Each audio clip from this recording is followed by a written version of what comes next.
नमस्कार, मैं हूं कुमार अनिल।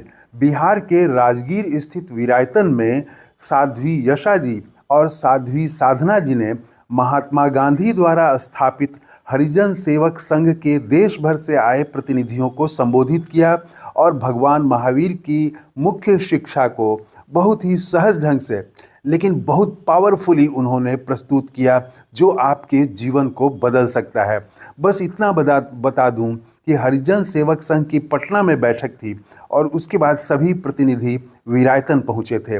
इनमें पुनः निर्वाचित हुए संघ के अध्यक्ष शंकर कुमार सान्याल, गांधी आश्रम साबरमती के जायश भाई पटेल, दिल्ली स्थित राजघाट के डॉक्टर रजनीश और राजस्थान के पूर्व कुलपति B.M. शर्मा, कई पूर्व सांसद भी थे। तो आइए पहले सुनते हैं साध्वी साधना जी को और फिर सुनेंगे साध्वी यशा जी को। ये भगवान महावीर की भूमि, इसके परमाणुओं को आपने भी महसूस किया होगा कि यहाँ गेट के अंदर आते ही एक अपूर्व शांति का अनुभव होता है। ये भूमि पवित्र और ऐसी शांत भूमि है कि जहाँ अपने आप मन शांत हो जाता है, क्योंकि इतिहास जो बताता है संपूर्ण मगध प्रदेश का ये ऐसा महत्वपूर्ण स्थान रहा है, इसीलिए इसको राजगृह कहते हैं, राजाओं का घर। इस मगध के जितने भी ऋषि मुनि, जितने भी तीर्थंकर पैगंबर, जितने कवि ज्ञानी ज्योतिषाचार्य जो भी भारत भर में होते थे, वो मगध आना चाहते थे। जिस समय में प्रचार के कोई साधन नहीं थे, संचार के कोई साधन नहीं थे, लेकिन इस मगध के देश से, इस भूमि से, इस राजगृह से जो भी बोला जाता था संपूर्ण भारत सुनता था। ऐसी ये भूमि रही है, इतनी महत्वपूर्ण भूमि ये रही है। यहाँ के सारे जितने भी आप देखेंगे तीर्थ, जितने भारतवर्ष के अंदर में जितने भी तीर्थंकर वगैरह पैगंबर, जितने भी महत्वपूर्ण व्यक्ति है, उनका ये तीर्थ स्थान रहा है। यहाँ बौद्धों की तीर्थ भूमि है, जैनों की तीर्थ भूमि है, वैष्णवों की तीर्थ भूमि है, सिखों की तीर्थ भूमि है।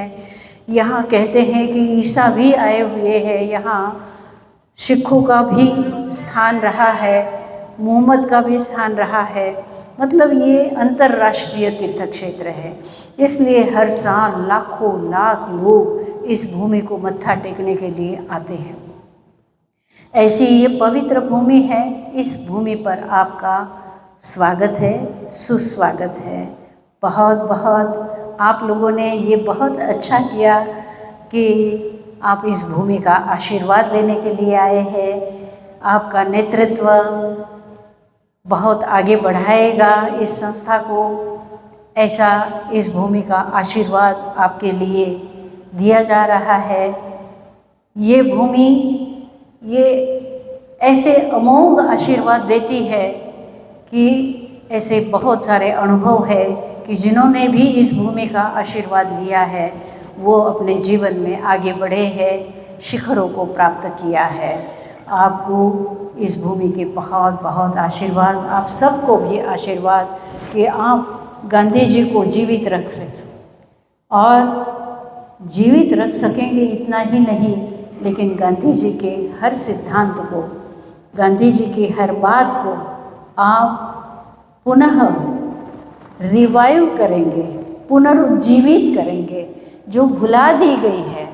और जिस तरह का माहौल है, जिस तरह का ये राजनीतिक वातावरण है जो गांधी जी को भुलाना चाहते हैं, उनके ऊपर भी आप विजय प्राप्त करेंगे और गांधी जी को पुनः पुनः जीवित करने का आप हर व्यक्ति कोशिश करेगा। ऐसी बहुत सारी, ढेर सारी ये शुभकामनाएं आपके साथ प्रेषित कर रहे हैं। हमारे साध्वी जी उपाध्याय श्री यशा जी महाराज पधार रहे हैं आपको आशीर्वाद देने के लिए। आचार्य चंदनाश्री जी, उनका आशीर्वाद है ही, उनसे बात हुई और उन्होंने कहा कि बहुत, मैं भी खुश हूँ, यहाँ पूना में है वो विराज रहे हैं, लेकिन वो आपके आने से वो वहाँ खुश हो रहे हैं और वहाँ से आपके लिए आशीर्वाद प्रेषित कर रहे हैं। और उन्हीं के प्रतिनिधि के रूप में हमारे आचार्य उपाध्याय श्री साध्वी यशा जी महाराज पधार रहे हैं, वो आपको आशीर्वाद देंगे। जो आप कर रहे हैं, एक दृष्टि से देखा जाए तो मानव जाति पर जो कलंक लगा है, उस कलंक को धोने का काम आप कर रहे हैं। पता नहीं कहां से ये व्यवस्था आ गई है। और जहां तक इस भूमि से आशीर्वाद की बात है, तो इस भूमि पर जिन्होंने आशीर्वाद दिया है, भगवान महावीर ने कहा था, एका मनुष्य जाति, मनुष्य की केवल एक जाति है, वो है मानवता। अगर इस दुनिया में बाहर कोई है तो मनुष्य महान है, नहीं कहा महावीर ने। मानव सत्तम ये खल दुर्लभ, मनुष्य महान नहीं, मनुष्यत्व पाना महान है। इंसान होना महान नहीं है, इंसानियत होना महान है। मानव होना महान नहीं है, मानवता होना महान है। और इस महानता का सर्वोत्कृष्ट स्थान देने के लिए उन्होंने सारी दीवानों को गिराया है। आज तो हम बहुत प्रगतिशील समाज में, लेकिन जिस समय, जिस युग में महावीर आए हैं, राम आए हैं, कृष्ण आए हैं, बुद्ध आए हैं, तो जमाना कैसा था? महावीर के समय में यज्ञों में जीवित पशुओं को होमा जाता था, स्त्रियां बाजारों में बेची जाती थी। जैसे मकान बेच सकते हैं, खरीद सकते हैं, जेवर बेच सकते हैं, खरीद सकते हैं, ऐसी स्त्रियों को भी बेचा जाता था और खरीदा जाता था। और महावीर ने उनको संन्यास दिया और संघ का प्रमुख बनाया। चंदना के नाम से आज विजय इतिहास की वो महान नारी पूजनीय है। और वो साधारण नहीं है। एक राजकुमारी होते हुए भी अगर बाजारों में बिकी है तो सामान्य प्रजा की क्या हालत होगी, कल्पना कर सकते हैं। शूद्र, वैश्य, क्षत्रिय और ब्राह्मण, इन चार जातियों में समाज बटा था। और धर्म का अधिकार किसके पास था? क्षत्रिय तो रक्षा करने के लिए चाहिए, वैश्य पैसा देने के लिए चाहिए, शूद्र सेवा करने के लिए चाहिए, और धर्म किसके पास है? चाहे वो आचार में कैसा भी हो। और महावीर ने क्या कहा? कमुना हुई बमुनो, कमुना हुई खत्ती।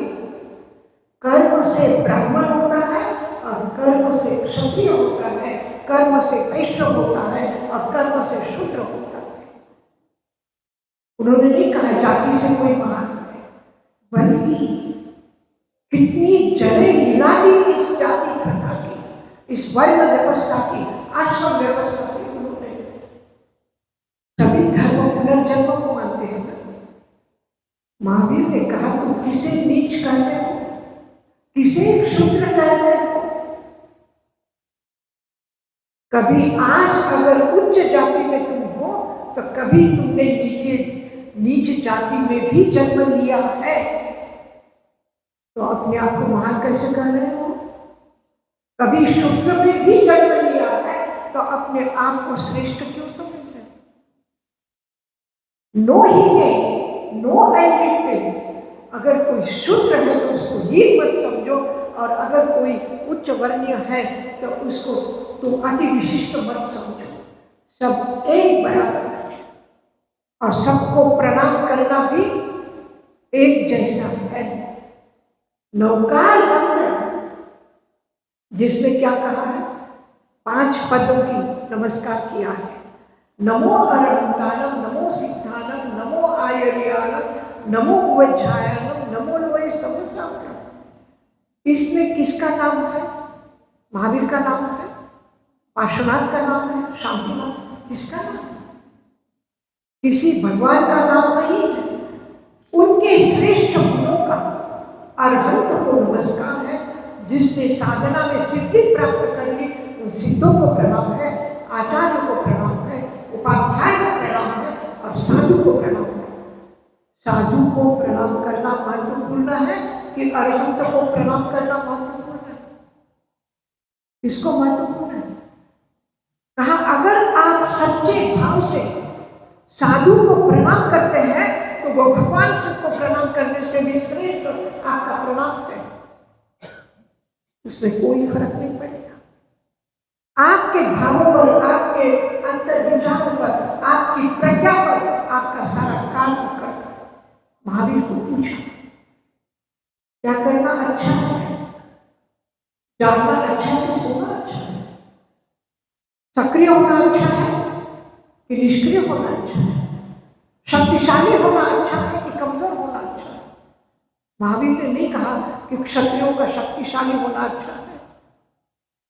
महावीर ने किसी जाति के आधार पर कहीं पर भी, उनके आगम में कहीं पर भी आप नहीं खोज करके बता सकते हैं कि उन्होंने कभी इस प्रकार का कोई वचन उनका खोज करके भी नहीं निकाल सकते। उन्होंने कहा जो अच्छा काम कर रहा है, जो लोगों को सुख दे रहा है, जो लोगों को परोपकार कर रहा है, जो लोगों के जीवन को ऊंचा उठा रहा है, उसका सक्रिय होना अच्छा है, उसका शक्तिशाली होना अच्छा है और उसका सक्रिय होना अच्छा है।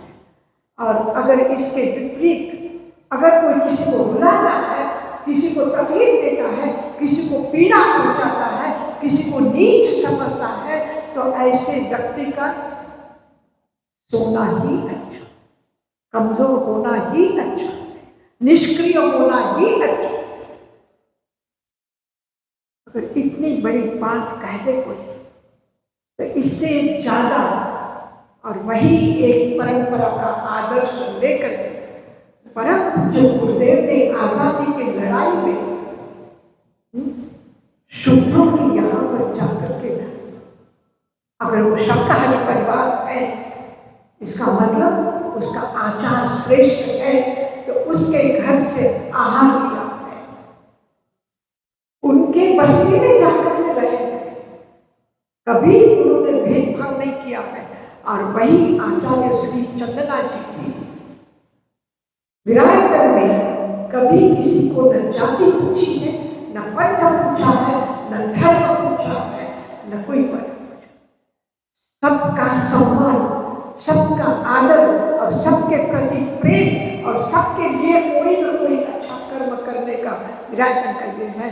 न हॉस्पिटल में, न स्कूल में, न गेस्ट हाउस में, कहीं भी किसी के लिए कोई प्रतिबंध नहीं। हमारा आचार हमारी पहचान है, हमारी प्रज्ञा हमारी पहचान है।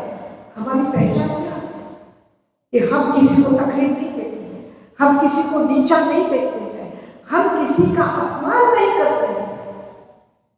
जिस संस्कृति ने, भारत की संस्कृति ने कहा था कि माता हम, माता पृथ्वी, पुत्रों हम पृथ्वी। अगर मेरी माँ धरती है, और इतना ही नहीं, सुबह उठ करके अगर पैर रखते हैं तब भी क्या कहा, पादस्पर्श क्षमाम्य, मैं यहाँ पर पैर रख रहा हूँ तो मेरा पादस्पर्श को हे माता माफ करना मुझे। किसी का अनादर हमारी पहचान है, हमारी जाति हमारी पहचान नहीं है, हमारा कर्म हमारी पहचान है और अच्छा कर्म हमारी पहचान है।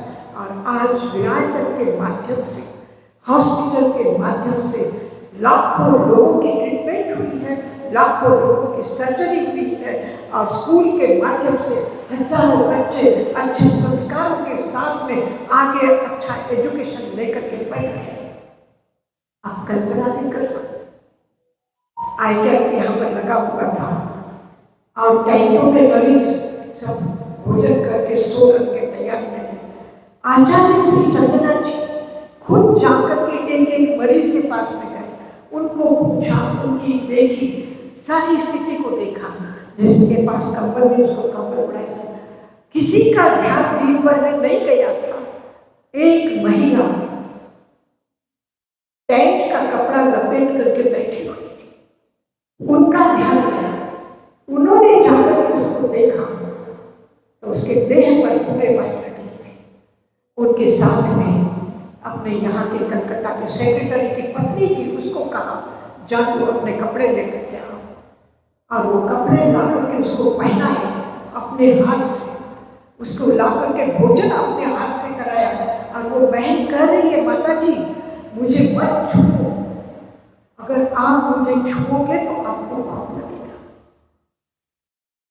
आज भी ये धारणा रखने वाले लोग यहाँ मजबूत, और केवल पुस्तक नहीं, आचार्य जी ने सोचा कि अगर इस बयान की ये तकलीफ है तो इसके बच्चे, इसके परिवार, इनको पालन पोषण किस तरह से होता होगा। पावापुरी में उस बस्ती में गए, आज भी वो जाति है जिसको लोग मुसहर कहते हैं। मुसहर का मतलब मूषक, चूहा खाने वाले, जिनको भोजन नहीं मिल रहा है, जिनको कोई काम नहीं मिल रहा है, जिनको कोई रोजगार नहीं मिल रहा है, वो क्या करेंगे? चल मंदिर में जाकर के मछली उठा करके सीधे खा लेंगे, चूहा जाति को पकड़ करके उसको खा लेंगे। ऐसी बस्ती में जाकर के उन बच्चों को गले लगा करके कहा कि चलो मेरे स्कूल में मैं तुम्हारी पढ़ाने का व्यवस्था करूं। उनका नहीं माता जी हम नहीं आएंगे, हमको मार के पीट करके भगा देंगे, हमको नहीं पढ़ने देंगे।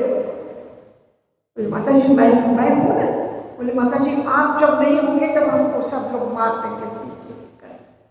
और माता जी ने कहा ऐसी बात है, कोई बात नहीं। और उन्होंने कहा कि उत्तराध्याय सूत्र के 12वें अध्याय में हरिकेशी अध्याय है। हरिकेशी अध्याय वो उसी जाति का व्यक्ति है, काले कजराने भोंकना से, काला करुटा बड़ी नाक, ऐसा वो व्यक्ति है। और उसको भागे ने दीक्षा संघ में सम्मिलित किया है। और जहां बड़े बड़े ज्ञानी उनके शिष्य बैठे हैं, उनके बराबरी के आसन से वो हरिकेशी मुनि भी बैठा है। तो उसी के नाम से आज पावापुरी में हरिकेशी विद्यालय है, और उसमें सारे के सारे बच्चे मुसहर जाति के बच्चे हैं। और वो बच्चों के लिए भोजन, वस्त्र, स्टेशनरी, एजुकेशन सब कुछ फ्री करके उनको ऊपर उठाने का प्रयत्न कर रहे हैं। ये होती है करुणा, ये होती है अनुकंपा, ये होता है जगत के प्रति प्रेम।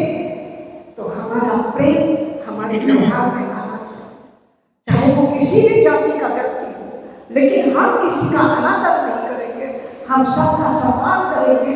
अगर हमारे प्रति गलत व्यवहार कोई करता है तो गाली का जवाब हम गोली से नहीं देंगे, गाली का जवाब हम गाली से नहीं देंगे, लेकिन हमारी मधुर मीठी पानी से देंगे। ये हमारी पहचान होनी चाहिए। और इस दृष्टि से आप सब इतने सक्रिय हाथ इसके साथ में, इस संगठन के साथ में लगे हैं, बहुत खुशी होती है, बहुत प्रसन्नता होती है। और सचमुच में सेवा तो यही है, इसे कहते हैं सेवा। और आप जो आशीर्वाद की बात कर रहे हैं, प्रभु के भूमि ने सबको आशीर्वाद, सबका सम्मान है। और जिनका नाम ही शंकर है, भगवान का नाम ही उन्होंने रख लिया, अपने आप को भगवान बनाने लगे, ताकि याद रहे मुझे क्या करना है। और शंकर का अर्थ क्या होता है? शम करोगी कि शंकर, शम मतलब कल्याण, जो कल्याण करता है वो शंकर है। हम कल्याण के रास्ते जगह दे रहे हैं और कदम से कदम मिला करके जगत के कल्याण के लिए हमें आगे बढ़ना है। हमें शस्त्र नहीं चाहिए, लेकिन प्रेम का शास्त्र चाहिए। ये बात आप हमेशा स्मरण रखना और आपके साथ जुड़ने वाले हर व्यक्ति को यही बात सिखाना कि चाहे दुनिया कुछ भी करे, चाहे दुनिया कितना भी अनादर करे, लेकिन नहीं, हमें सबका सम्मान करना है। हमें एक आदर्श प्रस्तुत करना है अपने अच्छे व्यवहारों का, अपने अच्छे आचरण का, अपनी अच्छी प्रज्ञा का। बस यही भगवान का आशीर्वाद है, जिसे ये वाणी दूरा नहीं है। हमारा क्या जीवन है? हम क्या आशीर्वाद दे सकते हैं? हम तो अपने भाइयों को प्यार दे सकते हैं, आशीर्वाद तो भगवान का है। हम तो अपनी बहन को प्यार दे सकते हैं, आशीर्वाद तो भगवान का है। और उसी भगवान का आशीर्वाद लेकर के हमें चलना है, वही सब कुछ कराने वाला है। हमें निमित्त के रूप में उन्होंने चुन लिया है, यह हमारा सौभाग्य करा रहा है। वो हमारे हाथों का उपयोग, हमारे पैरों का उपयोग कर रहे हैं, हमारी जबान का उपयोग कर रहे हैं। तो इस जबान अगर परमात्मा ने चुन लिया है, तो इस जबान से शैतानियत की भाषा कभी हमारे जबान पर न आएगी। हमारे किसी भी गलत रास्ते पर हमारे पैर न पड़ेंगे, और किसी के लिए भी यह हाथ आशीर्वाद देने के लिए उठेगा, किसी को धक्का मारने के लिए नहीं होगा। इतना ही हम आप सबके लिए आचार्य श्री जी की बात आप तक पहुँचा रहे हैं। और बहुत बहुत आज आचार्य श्री जी को पद्मश्री का अवार्ड मिला है। उसके लिए जैन समाज ने कोई प्रयत्न किया है, या विरासत ने कुछ प्रयत्न किया है, कोई एक लेटर दिया है, कोई कुछ, बल्कि जब 25 जनवरी को फोन आया प्रधानमंत्री जी का और राष्ट्रपति भवन का, तो आश्चर्य हुआ। ऐसे लगा नहीं कोई ऐसी ही बात कर वो हवा में चल रही है, अफवाह हुआ। कैसे हुआ ये? जब इंक्वायरी के लिए लोग आए तो उन्होंने बताया कि राष्ट्रपति भवन से लेकर के चाय वाले की दुकान तक हमने इंक्वायरी की, दरेक विभाग में हमने इंक्वायरी की, लेकिन हमें एक भी बंदा ऐसा नहीं मिला कि जो माता जी के बारे में एक शब्द भी नहीं बोला। लेकिन यही कहा, यही हमारे भगवान है, यही हमारे कारण, यही हमारे रक्षक है। और ताई माँ, ताई का मतलब होता है ज्ञानी, ताई का मतलब होता है रक्षक, ताई का मतलब होता है सत्य का दृष्टा। और वो ताई है कि आज जिन्होंने लाखों करोड़ों लोगों तक, चाहे मुसलमान परिवार में भी गए हो, चाहे हरिजन परिवार में भी गए हो, चाहे किसी भी जाति में गए हो, तो उन्होंने कभी भेदभाव नहीं किया, कभी ऐसा नहीं सोचा। अपने हाथों से स्वीपर लोगों के बच्चों को नहलाया है, अपने हाथों से उन गंदी बस्ती में रहने वाले लोगों को कपड़े पहनाए हैं, उनको सफाई की है। और इस तरह से उन्होंने कार्य करके मानव जाति के लिए एक आदर्श प्रस्तुत किया है। तो वो और क्या आशीर्वाद देंगे आपको? वो तो आपको यही कहेंगे कि यही मार्ग सच्चा मार्ग, यही मार्ग धर्म का मार्ग है, यही मार्ग परिवार को अच्छी तरह से सुखी संपन्न रखने का मार्ग है। इसके अलावा नान्य पंथ विद्यते अयनाय, और कोई मार्ग इस आयन के लिए, इस धर्म क्षेत्र के लिए दूसरा कोई मार्ग नहीं है, एक यही मार्ग है। और इसी मार्ग के आप और हम सब धर्मी, इसी मार्ग के पथिक हैं, और हमें अच्छी तरह से साथ में कदम और कदम मिला करके चलना है और मंजिल को पाना है।